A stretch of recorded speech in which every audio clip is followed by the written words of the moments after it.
குணா குகை. இது ஒரு ரியல் ஸ்டோரி. கொஞ்ச நாளைக்கு முன்னாடி இது 12 பேர் இருந்தாங்க. அவங்க இந்த குகைக்கு குணா குகைக்கு போகணும் ஆசைப்பட்டிருக்காங்க. ஆனா அந்த இடத்துக்கு போக கூட சொல்லியிருக்காங்க. அதையும் மீறி அவங்க போனப்போ நல்லா என்ஜாய் பண்ணிட்டு இருக்கும் போது சுபாஷின்னு ஒரு பையன் அந்த குகைக்குள்ளோர விழுந்துட்டான். அந்த பள்ளத்துக்குள்ள விழுந்துட்டான். அது எத்தனை அடின்னு கேட்கும் போது இது 900 அந்த அடி வரல வந்துருக்கு. ஸோ அதனால இது அந்த கடைக்கு அந்த குணா குகைக்கு பக்கத்துல இருந்த இடத்துல ஒரு கடை இருக்கு. அந்த கடையில ஒரு தாத்தாவும் ஒரு பிள்ளையும் இருந்தாங்க. அதுல ஒரு தாத்தா ஹெல்ப் கேட்டிருக்காங்க. ஸோ அவங்க எந்த குகை கேட்டாங்க.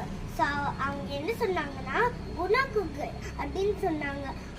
இந்த